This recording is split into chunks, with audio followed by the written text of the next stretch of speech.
Buying books probably is not the top of anybody's list. Gas is expensive. The cost of living is going up. If I can come in, right, and kind of ease that stress of I want my kids to have books, expect me to show up with books. While I was pregnant with my son, I was doing everything I can to make sure I'm getting him books.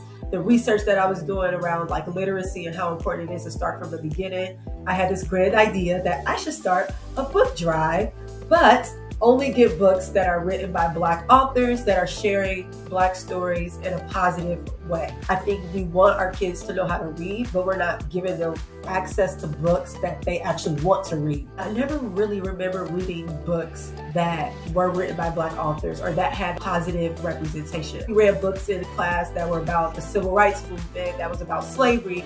We get it. I wanted to make sure that kids can get lost in books they can relate to, where they can read this story and say, oh wow, like that's my same experience and it's a positive one. And so that first book drive, I was able to donate close to 300 books. The joy that I felt, I was like, I gotta keep this going. I had the idea of doing a free book fair. I wanna put the books directly into the kids' hands and seeing the kids' reactions. Why'd you pick that book? Because she's Black.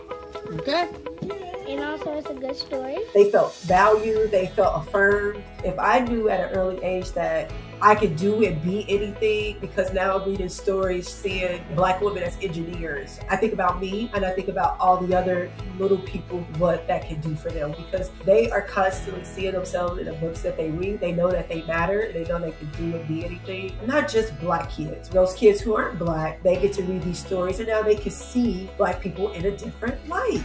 I would love to be on the same level as Imagination Library, but Black books. Every month they're getting a book, a brand new book that we're sending directly to your home. So that way we're providing books, because research shows that the more books you have at home, the higher you'll do on your achievement test. It all correlates, it matters. I just want to be able to share the knowledge and share the joy and excitement about reading, and to show people that like you can do this with your child as well.